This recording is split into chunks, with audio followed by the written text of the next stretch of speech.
Dr. Jane Orient is a physician educated at Columbia University who specializes in internal medicine. She is past president of the Association of American Physicians and Surgeons and is currently editing manager of the Journal of American Physicians and Surgeons. She serves as medical advisor for the Institute's projects involving human health and disease. Dr. Orient is also president of Doctors for Disaster Preparedness and Physicians for Civil Defense. She is the author of 2 books on grammar and spelling and of several sections of the Robinson Homeschool Curriculum's course of study, especially examinations in reading comprehension, grammar, and vocabulary. Dr. Jane Orient, welcome to the Global Freedom Report. I'm glad we finally got you. Yes, I don't know what the glitch was, but here I am. All right, excellent. How did you, a specialist in internal medicine, come to write books on grammar and spelling for a homeschool curriculum course of study? Well, I started them back when I was in 7th grade, and my little sisters were subjected to homeschooling during the summertime by me. Of course, there was quite a lot of updating of the grammar books required, but it was a lot of fun. And what are some of the civil defense projects in which you've worked? Were you involved at all with the events of September 11th? No. We have been educating people since the early 1980s about some facts on nuclear weapons particularly, but other disasters as well. But people have forgotten since we had this wonderful peace dividend. People today, if they're not in the military, just don't know a lot of things that grade school kids knew back in the 1950s, and this could cost them their lives. Oh, and that's true. Actually, we did a story about the 8th grade test in Salina, Kansas. This is for graduating from 8th grade, and it's like a 5-hour test of which probably you and I would get maybe a tenth of the questions right. I mean, what students were expected to know in the past was far more than what they're expected today. One thing you mentioned nuclear. Do you have concerns about the effects, the after effect, or the ongoing effect of the disaster in Japan with respect to the United States? No. Except for the panic that has been promulgated. Some people have been taught, everyone's been taught that one X-ray can damage you for life and come back to cancer 30 years later, and that accumulates, and that there's just no safe dose of radiation, which is all just completely false. We live in a sea of radiation, and actually low doses of radiation can be quite beneficial. Even the survivors of Hiroshima and Nagasaki, who were exposed to lower doses of radiation, lived longer than people far away from the destination. That may be, but I'm not going to be too quick to volunteer to be tested for that one.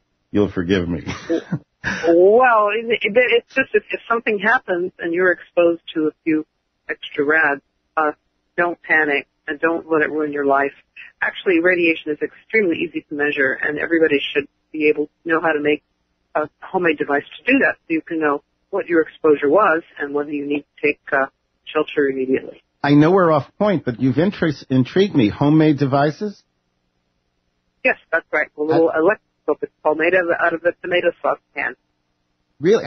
Is there some place like, I don't know, online where you can go to learn step by step how to do it? Yes, physiciansforcivildefense.org has links to the books made and field tested and tested in the laboratory at Oak Ridge National Laboratory back in the 1950s, called Nuclear War Survival Skills.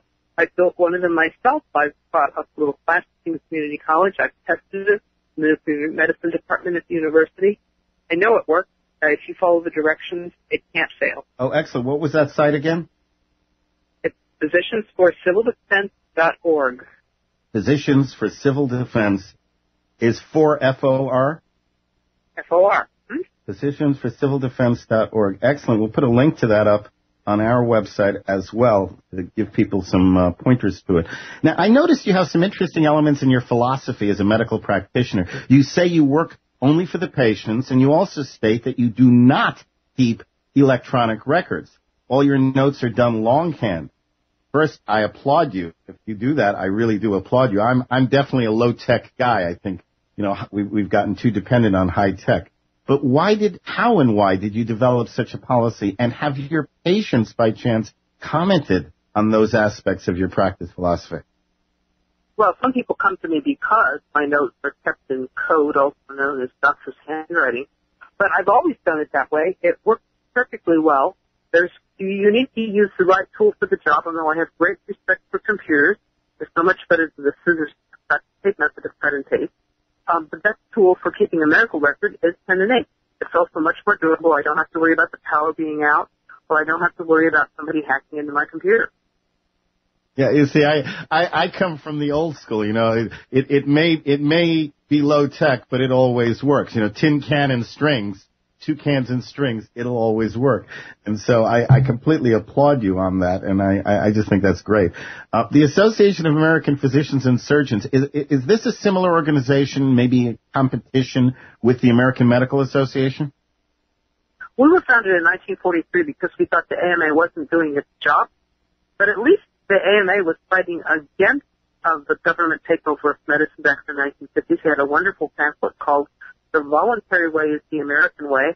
But they've really gone over to the dark side. They are in favor of government medicine. In fact, they make a lot of money from their coding monopoly that they have, government. Well, now, Obamacare, as we've come to call it, Obamacare has had a major impact on doctors throughout the U.S., and recent figures suggest doctors are leaving the AMA in droves. Can you comment on that? And are doctors also leaving the Association of American Physicians and Surgeons in droves, or is it just the AMA? Well, just the AMA. Our membership is increasing, and doctors are not only leaving the AMA, many of them are leaving medical practice because they look at the cost of complying with all the new rules and regulations, or they look at the loss of their ability to do their job and freedom, and they're deciding that they're going to quit. Now, what is the AAPS? What is their position on Obamacare? We know what the AMA's position is. We believe it should be repealed. We filed a lawsuit against it 3 days after it was signed into law. We think that it is unconstitutional and, in addition, extremely harmful to the practice of medicine. It will increase cost. It will decrease quality. It will make it even more difficult for physicians to work for their patients and make them serfs on the government or the third-party payer foundation. What's the status of the lawsuit that you filed? Well, ours has still not been heard. It's still in the district court. We're awaiting oral argument. The recent hearing was postponed. But there are a number of suits that have been decided in different ways. Looks as though it's going to go to the U.S. Supreme Court. Yes, and we're all eagerly awaiting that, and they wouldn't dare refuse to hear it. What percentage of doctors are currently, or do you know what percentage of doctors are currently AMA members, and what percentage are AAPS members? Well, AMA members has probably dropped below 15% of actually practicing physicians. I think they make all medical students in the country members automatically. APS is very small. We don't claim to have a big percentage of physicians being dues-paying members, but we believe that we do represent the majority of private physicians, those who are still working for their patients. Well, that's my father who died just a couple of, I guess it was last year, was a physician, and he was an AMA member, but this is back in the 40s and in the 50s and everything, and in his later years, he was complaining about all the regulations and how I didn't become a doctor so I can fill out paper for the government.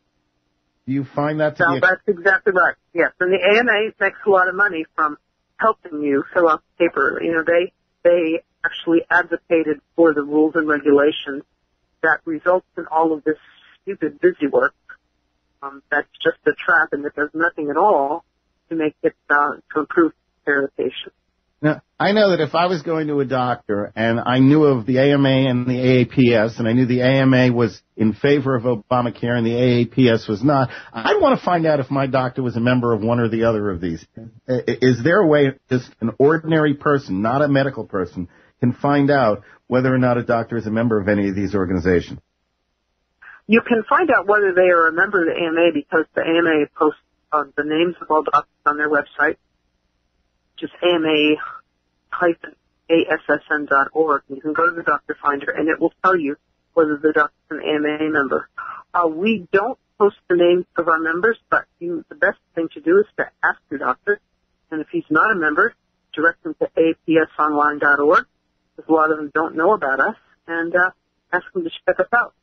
Now, what are some of the objections that you have heard doctors express toward Obamacare?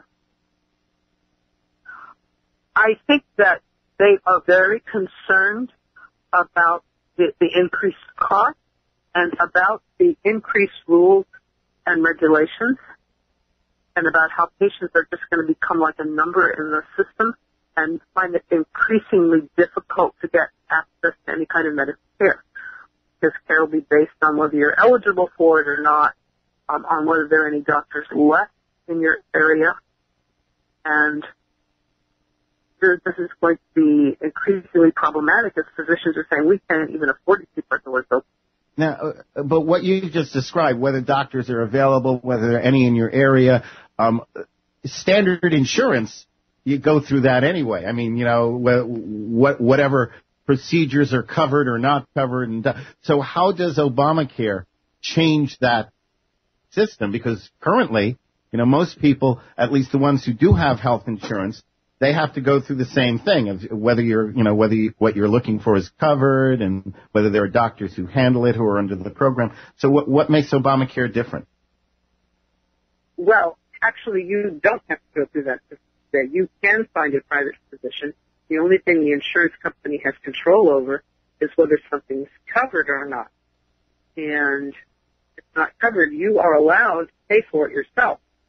Now, sometimes that can be very expensive, largely because most things are paid for by a third party, so the cost has been grossly inflated, far over what service is for it, what you actually can obtain it for if you work at it a bit.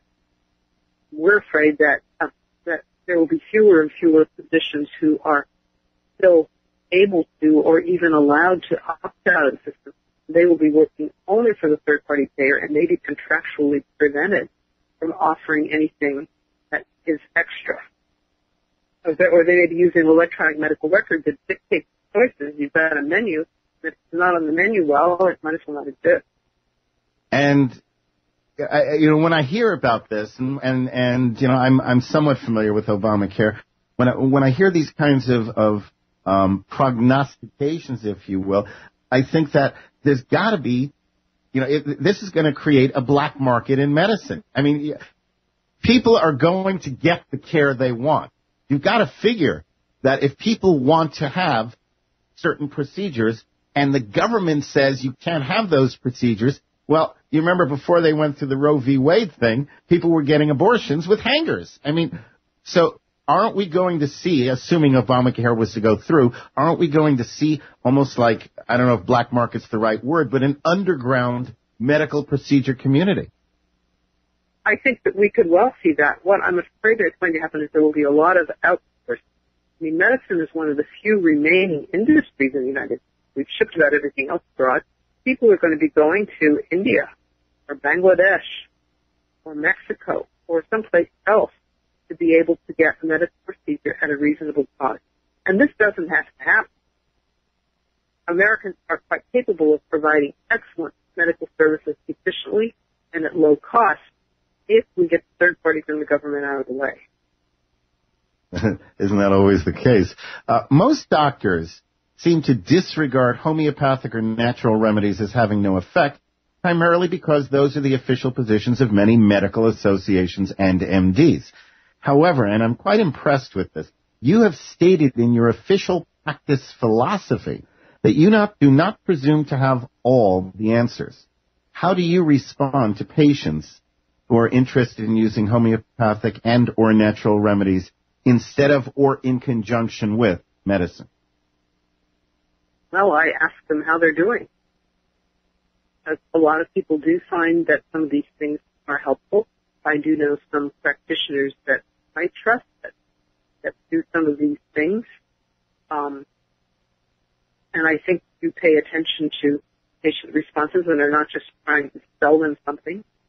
I think that doctors need to be more open-minded about other remedies that aren't considered orthodox. I mean, some of them may work for reasons we don't even understand. Well, and see, that's the whole point, that the presumption that we know everything, therefore we can categorically say that this doesn't work, I think it's an arrogant presumption. And I was very impressed to see the comment in your practice philosophy that I don't presume to know everything. Because, I don't know everything. I mean, that's obvious if my nose gets rubbed in just about a day. But I think physicians should do a better job of listening to their patients, finding out what their concerns are, and if they have some idea of something they want to try, helping them look into it, help them evaluate whether it really is just a bill of goods or whether it's safe, whether it might be harmful to them, and make an intelligent choice about what they want to do. But it should be their choice. You can teach, but ultimately the patient should be the one to decide. And, that's the other thing that I think is very impressive, that my father was an old-fashioned doctor. Even into his 60s and 70s, he was practicing, and he would actually make house calls if necessary. He had patients who were with him for 40 years who would come in just to sit and talk for 20 minutes, and he'd make time for them. So, his attitude was 98% of everything that goes wrong with your body will take care of itself. Maybe doctors can help with the rest of it. And so he wasn't a pill pusher or anything like that. And so I grew up under that framework with medicine. Today, we have so much is about the money or about the latest pharmaceutical, whatever they're paying the doctors to promote. And it's a pleasure to see that, there are doctors out there who don't presume to know everything. Just the other day, my cousin told me that his daughters had horrible toothaches. He doesn't know why, but they put some amber on them, and suddenly the pain went away. And he can't explain it. And I can't explain it either. I know no logical reason for that. But who knows? Maybe amber has some kind of a quality. And to be open to that in today's climate, I think, is remarkable and noteworthy. Well, even if it's a placebo effect, I think a big placebo is wonderful. It doesn't cost so much and doesn't do any harm. So I think we need to be open to these things and sometimes just caring about the patient and just giving them the pill is what they need, whether the pill is effective or not. Yeah, the mind certainly has an ability to heal. We know that for sure. And so which is where the placebo effect comes from. What are some of the greatest challenges to the medical community today that doctors are currently facing? Well, one of the biggest challenges is something we call sham peer review, where physicians who are like on the hospital staff or on an insurance panel, if they're popular with their patients, if they're doing something a little bit out of the ordinary, they may have jealous colleagues who will trump up complaints about them, and they can actually ruin their careers through something that's supposed to be assuring the quality of care, but actually is the kind of academic mobbing or lynching to get rid of physicians that are unpopular with the physicians in power. Yeah, politics seems to stick its dirty head into everything that we do. We're just about out of time. Dr. Jane Orient, I want to thank you for taking this time. I know we were a little truncated because we had the problems connecting initially, but I think you've given us quite a lesson, and I do appreciate it, and I appreciate what you in particular are doing. You sound like a different and refreshingly different breed of doctor, if I may be so bold. Well, thank you. You can go to aapsonline.org and find a lot more information. Contact us if you like. And we're going to make sure we get that up on our links page as well. The websites I'm going to give you, www.aapsonline.org. That's the American Association of the Association of American Physicians and Surgeons. Also, www.physiciansforcivildefense.org if you want to learn how to make a homemade radiation detector. Thanks, Dr. Jane Orient.